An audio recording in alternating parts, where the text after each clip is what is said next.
Let Andrew respond first. We can build a moat around the United States, absolutely, and we should be building a moat around the United States. The truth is, when you say, well, that won't prevent attacks on the United States like what happened in 9/11. No, that happened because we didn't build a moat around the United States, because we were busy doing nation building all over the world, especially during the Cold War. We helped fund most of these groups, one of which is about to take over, which includes Al-Qaeda, which were CIA assets. It's ridiculous for you to say, oh, no, we can't funded the Mujahideen. No, let's not say we funded Al-Qaeda. Funded all of these groups. The CIA right now has boots on the ground in this nation. And for you, and here's the thing, we can pretend that they're not there. We can pretend that we don't have the CIA all over. We're about to have a look at a debate between Andrew Wilson, who is the host of The Crucible, and Democratic Party strategist Julia Roginsky over nation building and how should the United States move forward as it pertains to national security. This is a good one. I know you're going to enjoy it, so let's get it started. Let me bring in Vinnie Oshana, who's joined us now, I believe. Vinnie, welcome back to Uncensored. It was great to have you. If I said to you, look, there's a Middle Eastern country where the new leader is someone who was helping to run Al-Qaeda, you would probably want to go and deal with it, particularly if there were also people from ISIS that were circling around as well, filling the vacuum of Assad being thrown out. And yet, we know that President Biden is offering support to this guy, leader of the rebels. Donald Trump, meanwhile, says we shouldn't really be getting involved at all, America. What do you sit with this? You know me, Piers, as a United States Air Force veteran, who has brothers and sisters that are actually veterans, who have friends that are still serving in the Marines and the Army all around the world. I'm anti-helping, this is their mess, Piers. And I understand we kind of started it. You know, Obama with Brennan with the Operation Timber Sycamore, which brings the CIA in there. You know what I mean? Arm the rebels. Those rebels are trying to take out Assad. They failed. The weapons are left over. And ISIS is created, Piers. I am 1,000% leave everybody, all the mess, leave them up to their own. Piers, we have enough problems in our country right now. Biden just gave another $1 billion to Africa. He gave another $1 billion to Ukraine. God knows how much more money he's going to give right now to Syria, because that's what they want to do, Piers. I am anti any soldiers. I know we have almost 1,000 there right now, Piers. I don't want any involvement with the United States. I don't want any of our soldiers to die.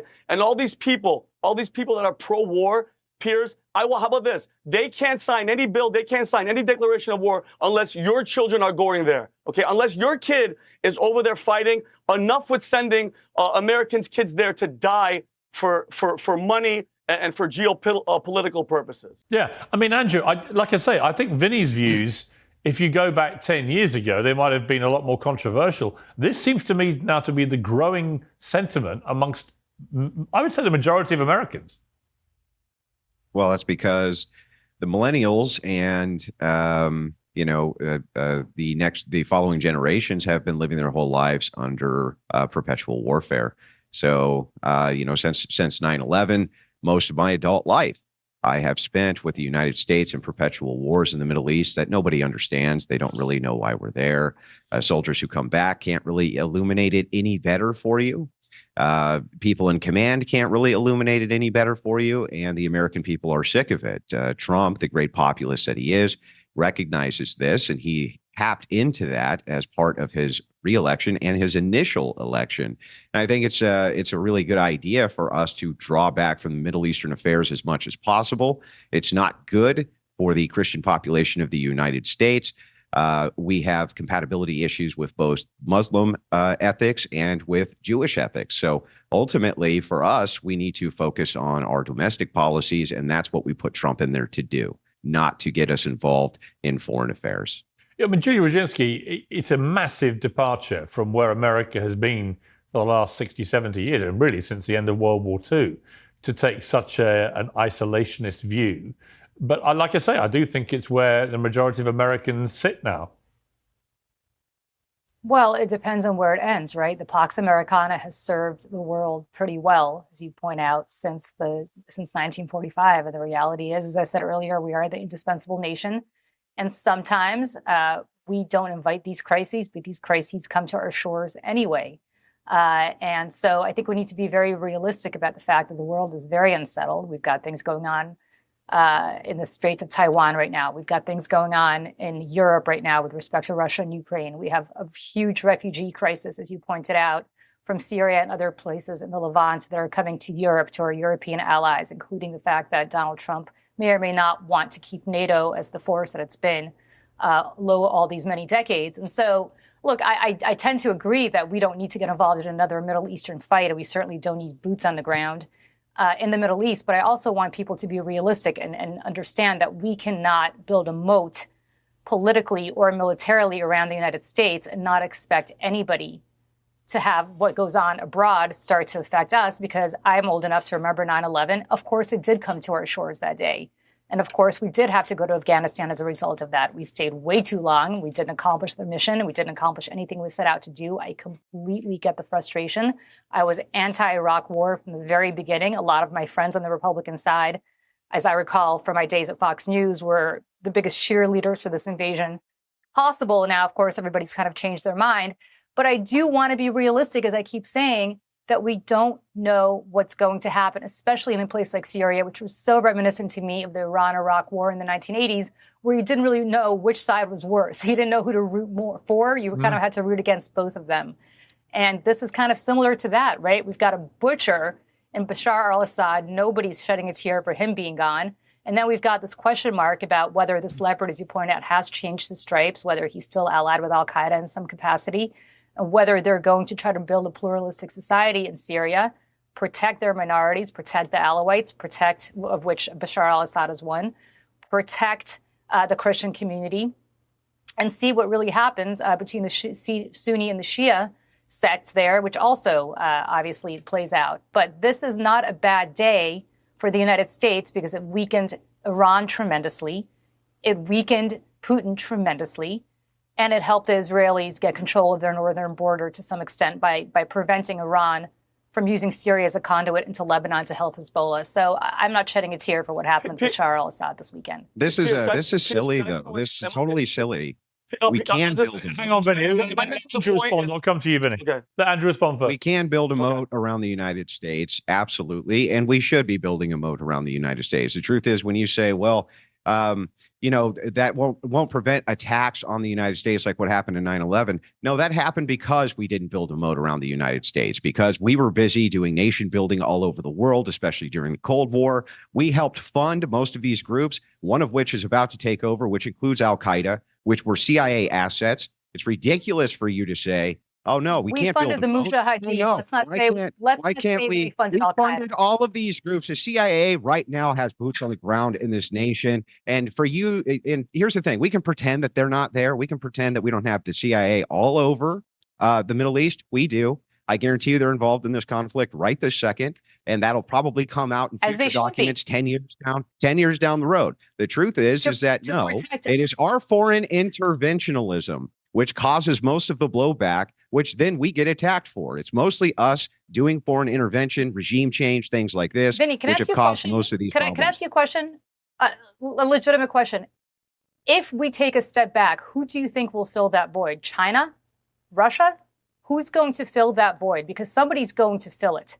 And it's not people who wish this nation well. And as I said earlier, the Pax Americana has largely kept peace. Yes, we've been at war, but the Pax Americana has largely kept peace across the world. We have avoided World War III. They have not. They have not. Since 1945. Wars everywhere. What are you talking about? What? Of course there were. Really? Do you want to see what wars like if the United States had not involved itself in the Cold War like you advise, what do you think would have happened to the rest of Europe? Yeah, the Cold War What do you think that people in Western Europe would be living under right now? The Cold War was an entirely different phenomenon. And a lot of that was due to the blowback of us backing up the Russians. But I would say, I would say... Okay, so a lot of this, again, was foreign intervention, which caused this to begin with. I would say this, that a Lebanese friend of mine messaged me last night, and he said, if you look at what happened in Iran, with the Shah being overthrown, you look at Saddam Hussein being taken out, you look at Gaddafi being taken out in Libya, and you look at what's happened in Syria now, where he predicts a bloodbath. it's very hard to say that any of these countries were improved by the removal of the, quote, dictators.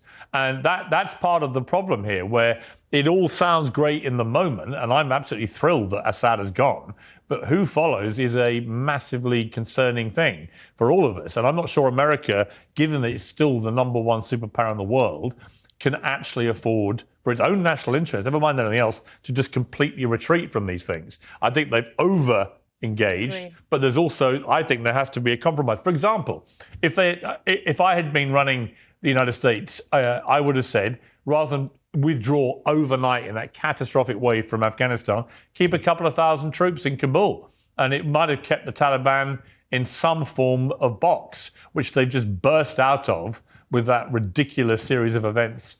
And we've all seen what's happened. Taliban are taking complete control again, and women have been sent back to the dark ages. So sometimes just American boots on the ground, even if they're not huge amounts of boots, can have a deterrent effect, I would argue.